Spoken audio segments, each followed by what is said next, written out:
Hello，大家好啊！今日咧，我哋要嚟傾一部非常特別嘅經典《心經》。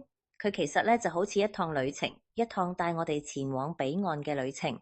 我先俾你一個數字268，呢個數字聽上嚟好似冇乜特別嘅，但係相信我，佢背後藏住一個可以話係巨大嘅智慧寶庫。其實268呢個數字，呢個就係整部般若波羅蜜多心經連埋經題嘅總字數。你諗下，佢整整600卷嘅大般若經裏頭，最核心、最精華嘅智慧，就咁樣完美咁濃縮喺咁短短嘅篇幅裏面，係咪好犀利呢？所以心經講嘅呢趟旅程到底係咩意思呢？你可以想象下，我哋嘅人生就好似要過一條河咁，由呢邊去到嗰邊。呢度其實點出咗一個我哋每個人都會遇到嘅問題。呢趟旅程嘅起點喺邊度？就喺我哋依家企緊嘅地方，一個叫做此岸嘅地方。呢個地方，我相信你同我都好熟噶啦，就係充滿咗各種日常嘅煩惱、困惑，仲有痛苦。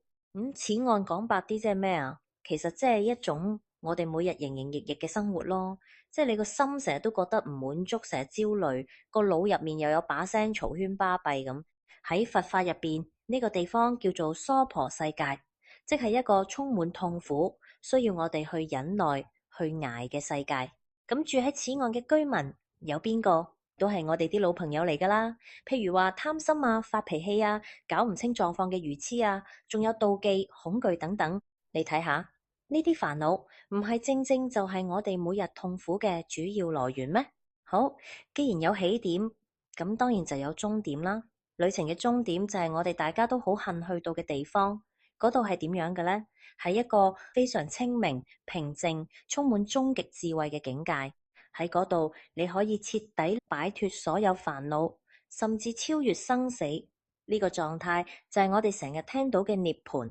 OK，問題嚟啦，點樣由呢個充滿痛苦嘅此岸渡過呢條河，去到嗰個平靜嘅彼岸呢？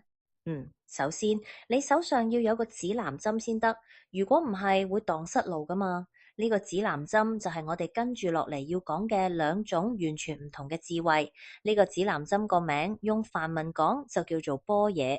大家留意翻，呢個般若唔係我哋平時講話咩 IQ 好高、好聰明、讀好多書嗰種知識，佢係一種更高層次，能夠真正轉化你生命嘅智慧，令你可以直接睇透事情嘅真相。好，我哋直接比較下就超級清楚啦。左邊嘅般若智慧係清淨嘅，冇污染嘅，佢嚟自我哋內在本來就有嘅嘢。但係右邊嘅世間智慧，即係我哋平時講嘅聰明才智，係由外界學翻嚟嘅，所以佢係有極限嘅。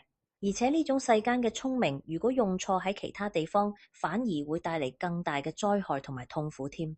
你諗下，嗰啲發明核武嘅科學家，佢哋夠唔夠聰明？當然夠啦。但係嗰種才智，最後可能變成毀滅世界嘅工具，係咪？所以呢度有一個超級重要嘅觀念，大家一定要記住，就係呢種般若智慧，其實我哋每一個人本來就已經有，你同我都有㗎。咁佢去咗邊？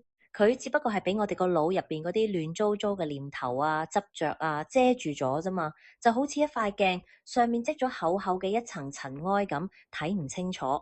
所以修行嘅目的根本唔係要你向外去揾咩新嘅智慧，唔係㗎，只係要將遮住我哋內心本來就有嘅嗰塊鏡，將佢抹翻乾淨，係咁簡單嘅咋。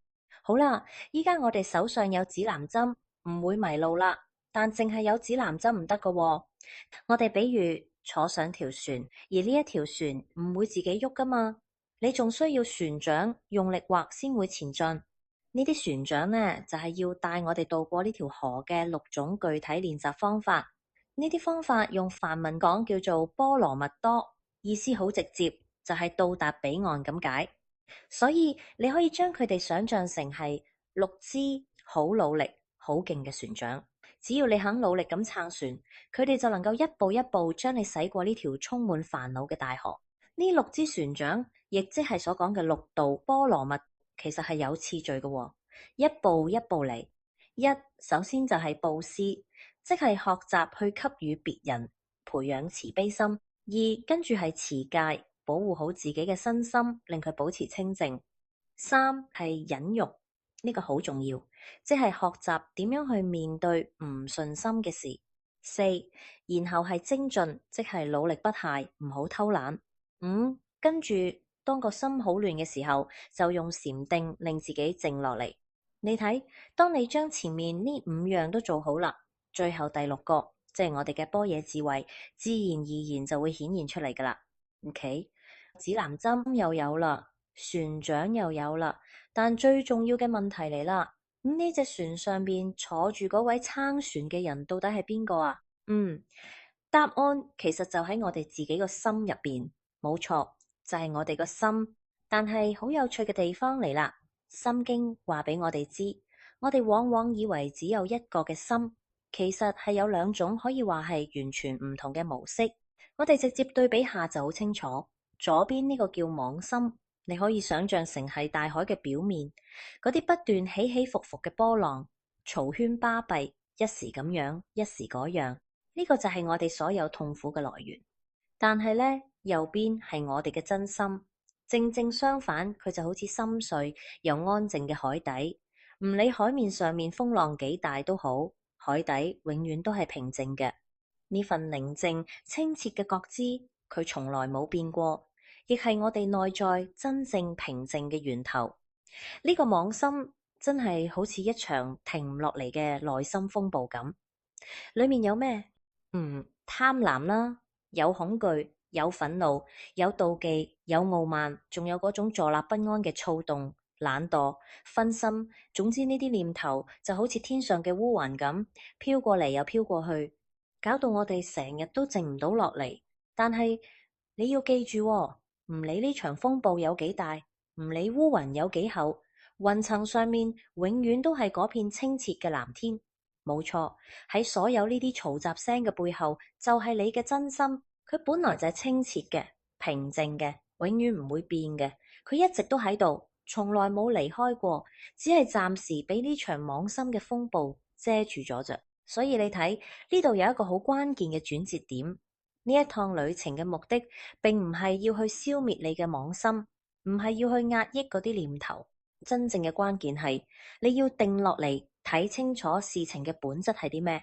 佢只不過係來來去去嘅念頭同情緒，就好似天上飄過嘅雲咁。呢個唔係真正嘅你。我哋真正要做嘅就只係唔好再將自己變成呢啲情緒嘅奴隸，就係咁簡單。有段古文講得好，完美總結咗呢一種狀態。佢話：知道無難，唯嫌揀擇，但莫憎愛，動然明白。係咩意思呢？意思即係話，真正嘅大道其實唔難，最怕就係我哋個心成日喺度揀嚟揀去，分別好壞。只要你心入面唔再有嗰種強烈嘅中意或者討厭，放低嗰種拉扯，你會發現所有事情自然而然就變得清清楚楚噶啦。所以我哋嚟總結一下，《心經》到底係講咩嘅呢？佢其實就好似一張地圖，一張提醒我哋嘅地圖。佢話俾我哋知，你唔好成日諗住去改變出面嘅世界嚟令自己平靜。真正嘅平靜係嚟自於你肯唔肯去了解你自己呢個心。而且我覺得呢趟旅程最有趣，亦都最令人感到自由嘅地方，就係旅程本身就係目的地。咩意思？即係話我哋喺日常生活之中，每一次去布施、練習忍辱、練習用智慧去睇事情嘅嗰個過程。嗰個過程本身就係我哋要去嘅彼岸啦。你練習嘅當下嗰一刻，你就已經喺彼岸啦。但係你又能唔能夠持之而行呢？好啦，最後我想留一條問題俾大家翻去諗一諗，有冇可能我哋應對生命中所有挑戰嘅嗰條終極鎖匙，其實根本就唔喺出面？有冇可能佢一直都喺我哋心入邊，只係等緊我哋去重新發現嗰份我哋本來就有嘅清明自在呢？